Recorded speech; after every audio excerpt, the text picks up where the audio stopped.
तिथि को अधिसूचित किया गया। वो तिथि 25 मई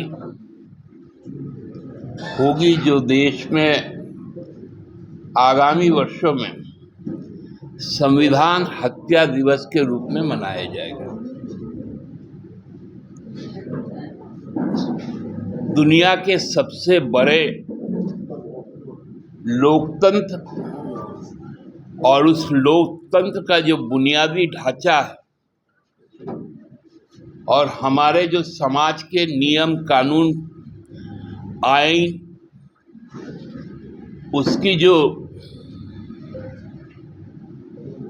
देश का हम कह सकते हैं कि जो धर्म ग्रंथ, वो संविधान है। और भारत सरकार अब उसकी हत्या का दिवस मनाएगा। इस लोकसभा चुनाव में जब भाजपा का संविधान को बदलने का नियत सामने आया, 400 पार का नारा लगा, तो लोगों में जो बेचैनी थी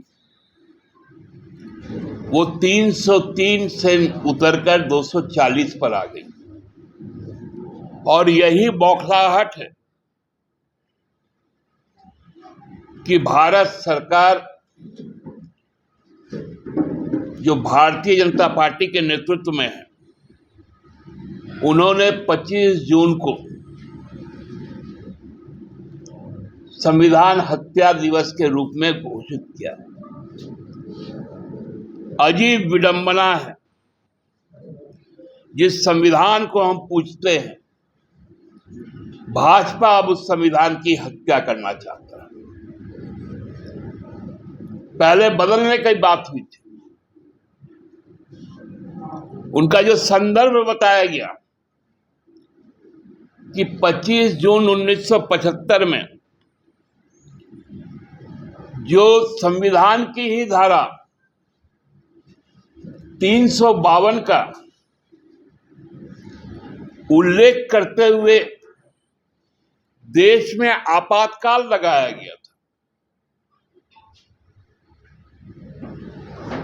उस संदर्भ में जहां जो नागरिक अधिकार, संवैधानिक अधिकार है, वो 2 वर्षों के लिए मुलतवी किया गया था, सस्पेंड किया गया था, निलंबित किया गया था। वो कोई संविधान से बाहर का चीज नहीं था। हाँ, वो कालखंड देश के लोकतांत्रिक इतिहास का काला अध्याय था, लेकिन वो पहली बार नहीं हुआ था। 62 और 71 के जंग में, चाइना और बांग्लादेश के जंग में पाकिस्तान के साथ, उस वक्त भी आपातकाल लगाया गया था।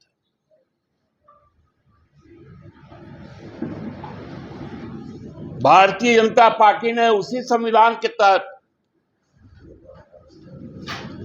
365 का उपयोग कई बार किया है और राष्ट्रपति शासन भी लगाया है।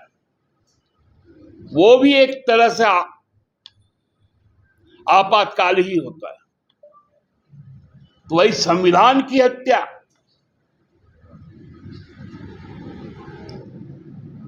संविधान और लोकतंत्र की हत्या का पहला मुहर 25 मई 2014 को लगा था, जब नरेंद्र मोदी जी इस देश के प्रधानमंत्री के रूप में शपथ वाक्य का पाठ किया। पहला आर्थिक आपातकाल नरेंद्र मोदी जी और भाजपा में ने लगाया 8 नवंबर को 2016। नोटबंदी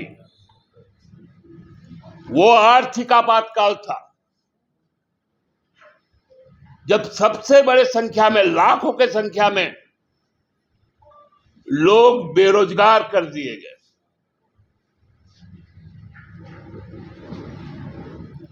फिर आपातकाल की घोषणा कोरोना काल में हुई। अचानक से बिना कोई तैयारी के नागरिकता का आपातकाल लगाया गया।